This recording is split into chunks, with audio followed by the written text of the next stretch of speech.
प्यारे देशवासियों, नमस्कार। एक बड़ी अजीब किस्म की मैं क्वालिटी अपने प्रधानमंत्री महोदय की और इस सारी सरकार की बताऊंगा आपको।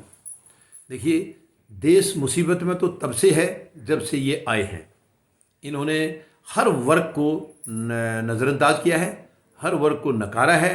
इन्होंने अगर ध्यान दिया है या कुछ तरक्की कराने की और ज़्यादा सोची है तो केवल 3 उद्योग घरानों की, उनको आबाद करना चाहे इन्होंने। वो जहाँ भी थे वहाँ से कई गुना ज़्यादा उनको आगे बढ़ा दिया है। यानी उनकी आमदनी इस सरकार के आने के बाद कितनी बढ़ चुकी है और बाकी देशवासी कहाँ पहुँच गए हैं, ये किसी से छिपा नहीं है, ये आंकड़ा छिपा नहीं है। अब एक शर्म की बात है, पिछले साल महामारी आई है। मैं बार बार कहता हूँ वो महामारी आई नहीं थी, वो प्रधानमंत्री महोदय लाए थे। इनकी लाई हुई महामारी है, वो अपने आप नहीं आई है। चलिए कोई बात नहीं, आ गई। उसके बाद इन्होंने जो लॉकडाउन लगाया था वो इतना मतलब मूर्खतापूर्ण डिसीजन था, इतना बिल्कुल इमैच्योर डिसीजन था। वो इमैच्योर, कोई समझदारी नहीं दिखाई, कोई बुद्धिमत्ता नहीं थी इसके अंदर। तो इसका मतलब यह है कि इनको आता ही नहीं है, प्रशासन चलाना इनको आता ही नहीं है, केवल अंधेरे में लठ मार रहे हैं ये। इनको काम धाम करना नहीं आता है। ऐसे ही तो इन्होंने गुजरात में किया है और ऐसे ही 7 साल 7.25 साल से यहाँ केंद्र में कर रहे हैं। और उस महामारी में ऐसी बुरी हालत हुई है, लॉकडाउन गलत तरीके से लगाना, कितनी दुनिया परेशान होगी। कितने हमारे भाई बहन बच्चे जो मतलब दूसरे राज्यों में काम करते थे, वो वहाँ से उनको पलायन करना पड़ा। क्या करेंगे जब सब कुछ बंद कर दिया। ये रात को 8 बजे भाषण दे रहे हैं और 12 बजे से इन्होंने लॉकडाउन लगा दिया। और जबकि आधी आबादी हमारी ऐसी है, वो सुबह कुछ काम करने जाएंगे, मजदूरी करने जाएंगे, शाम तक कुछ 200 500 400 रुपये घर में आएंगे तो चूल्हा जलेगा, नहीं तो चूल्हा नहीं जलेगा। ऐसी हालात में भी हमारे आधी आबादी है। क्या प्रधानमंत्री महोदय को वो नज़र नहीं आए कि आप रात को सब कुछ बंद कर रहे हो तो कल वो क्या खाएंगे, कल वो क्या खाएंगे? तो इसकी प्रॉपर प्लानिंग करनी चाहिए थी। कुछ दिन का, 4-5 दिन का उनको समय देना चाहिए था। या इन 19 तारीख को पहले जो इन्होंने देश को संबोधित किया था उस दिन ये बता देते। लेकिन कैसे बताएंगे?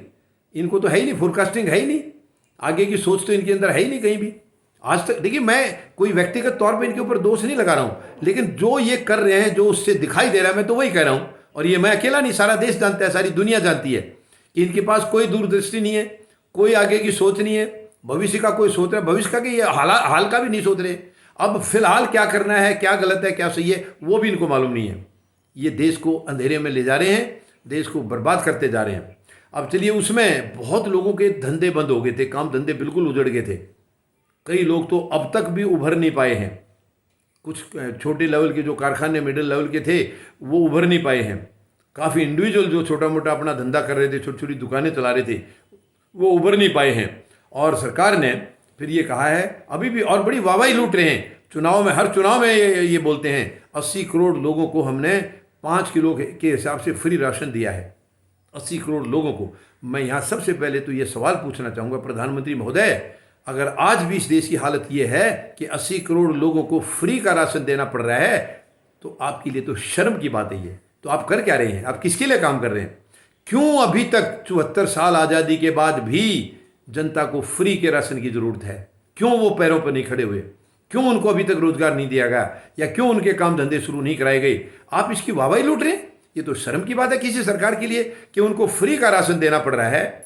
इसका मतलब उनको काम धंधा नहीं दिया। 80 करोड़ लोगों के पास काम धंधा नहीं है, उनका अपना रोजगार नहीं है, तो ये सरकार के लिए डूब मरने की बात है। सरकार को एक दिन भी सत्ता में रहने का अधिकार नहीं है।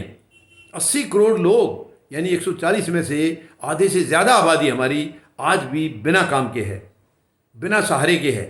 तो ये शर्म की बात है। जबकि दूसरे वर्ग कितनी तरक्की कर गए हैं, कई कई गुना। यानी कि ये उद्योग घराने जो मैंने अभी बताए थे, वो इस सरकार के आने के बाद कितने गुना उनकी तरक्की हो चुकी है। और जो गरीब और मजदूर थे वो नीचे नीचे जाते जा रहे हैं, नीचे नीचे जाते जा रहे हैं। और उसकी वाहवाही ये लूट रहे हैं कि हमने 80 करोड़ लोगों को फ्री राशन दिया है। और उसके बाद तो पूरे देशवासियों के लिए फ्री वैक्सीन भी, और धन्यवाद के अपने बैनर लगवा दिए, बोर्ड लगवा दिए, होर्डिंग लगवा दी, धन्यवाद मोदी जी। इनके जहाँ जहाँ इनके जो प्रांतों में, प्रदेशों में जहाँ इनकी सरकार है, वहाँ खूब दबा करके प्रचार हो रहा है इनका। जबकि ये मुफ्त में नहीं दिया इन्होंने तो बहुत पैसा ले लिया है। कोरोना के नाम पर हजारों हजारों करोड़ रुपए इन्होंने दान दक्षिणा में लिया है। इसके बाद इन्होंने WHO से पैसा लिया है और बहुत सारी चीज़ें बेच दी, वो पैसा आया है इनके पास। प्लस इन्होंने 30,000 करोड़ जो कोरोना के लिए बजट में प्रावधान रखा था उसको भी ये खाना चाह रहे थे। माननीय सर्वोच्च न्यायालय का डंडा लगा है इनके सिर में। तब इन्होंने, मतलब माननीय सर्वोच्च न्यायालय ने ये नहीं कहा कि इनको फ्री वैक्सीन दो, माननीय सर्वोच्च न्यायालय ने ये कहा कि जो 30,000 करोड़ आपने रखा था बजट में प्रावधान करके उसका हमें हिसाब दीजिए। केवल इतना कहा था माननीय सर्वोच्च न्यायालय ने, हिसाब मांगा था, क्योंकि वो कोरोना के लिए रखा गया था। कोरोना के लिए रखा गया था तो उसको यूज क्यों नहीं कर रहे। तो जैसे ही माननीय सर्वोच्च न्यायालय ने हिसाब मांगा तो ये घबरा गए, हिसाब कहाँ से देंगे। तो इन्होंने चुपके से फटाफट जो वैक्सीनेशन थी उसको फ्री में लगाना शुरू कर दिया अपने आप को बचाने के लिए। तो वो तो इन्होंने अपने आप को सुरक्षित रखने के लिए फ्री में देना शुरू किया, वरना तो हिसाब देंगे तो माननीय सर्वोच्च न्यायालय पता नहीं क्या कड़ा कदम उठाएंगे। लेकिन उसके बाद माननीय सर्वोच्च न्यायालय भी बस शांत हो गए। तो मैं तो दोबारा से बल्कि फिर अपील करता हूँ माननीय सर्वोच्च न्यायालय से कि आपने हिसाब मांगा था, हिसाब जरूर लीजिए सरकार से, जरूर हिसाब मांगे, क्योंकि ये हिसाब देना नहीं चाह रहे हैं और इन्होंने बहुत घपले किए। जितना पैसा इनके पास आया है उस सारे का हिसाब इनको लेना चाहिए, सारे का हिसाब पूरा देशवासियों को मांगना पड़ेगा, क्योंकि वो लूटने के लिए नहीं है। आप वहाँ सरकार के नाम से बैठ के फिर आप देश को लूट के चले जाएंगे कि हम तो सरकार के मालिक हैं, मुखिया हैं। नहीं, सरकार क्या होती है, क्या होती है सरकार? सरकार देशवासियों की सेवा के लिए होती है। तो आप लूटने वाले कौन होते हैं? आपको किसने लाइसेंस दिया लूटने का? किसने दे दिया आपको? किसने अधिकार दिया है? तो ये शर्म की बात है। तो सरकार पीठ थपथपा रही है कि हमने मुफ्त का राशन दिया। आपका सर नीचे झुक जाना चाहिए प्रधानमंत्री महोदय कि आज 74 साल के बाद भी मुफ्त राशन देने की नौबत है इस देश में।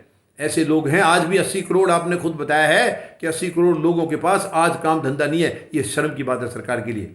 आप वाहवाही लूटना चाह रहे हैं, ये तो आपके खिलाफ है। आप अपनी खुद ही बदनामी कर रहे हो, खुद ही बदनामी कर रहे हो। आपके पास जवाब है तो मैं जवाब चाहता हूं आपसे। 80 करोड़ लोगों के पास आज कोई काम धंधा क्यों नहीं है? क्यों इनको फ्री में राशन देना पड़ रहा है? जवाब दीजिए इसका प्रधानमंत्री महोदय। फिर आप कर क्या रहे हैं? किसके लिए कर रहे हैं आप धांधलेबाजी कर रहे हैं, दुख और दर्द दे रहे हैं। आप पूरी देश की जनता को बेवकूफ़ बना रहे हैं, उनको अंधेरे में रख रहे हैं और लूट मचा रखी है। आपने देश को बर्बाद कर दिया है। मेहरबानी करके अपने अंदर झांकिए और जो कमियां हैं उनको खुद बाहर निकालिए, वरना ये देश तो निकालेगा। सच्चाई जो है उनको बाहर निकालिए। आपने जब से आए हैं अर्थव्यवस्था को डुबो दिया है, आंकड़े दिखा नहीं रहे हैं, देशवासियों को बेवकूफ़ बना रहे हैं। सब चौपट हो गया है, कोई काम धंधा नहीं है। मीडिया वाले आपने खरीद लिए थे पहले ही, बस उनके दम पर आप अपनी मनमानी, अपनी तानाशाही चला रहे हैं। अब ये ज़्यादा देर नहीं चलेगा, अब आपको बेदखल किया जाएगा। देशवासी फैसला कर चुके हैं, किसान फैसला कर चुके हैं, इस सरकार को अब बेदखल करना होगा। सरकार को सत्ता से बाहर करना होगा। अब आप अपना बिस्तर पैकअप करके तैयार रहिए। धन्यवाद। जय जवान, जय किसान, जय हिंद।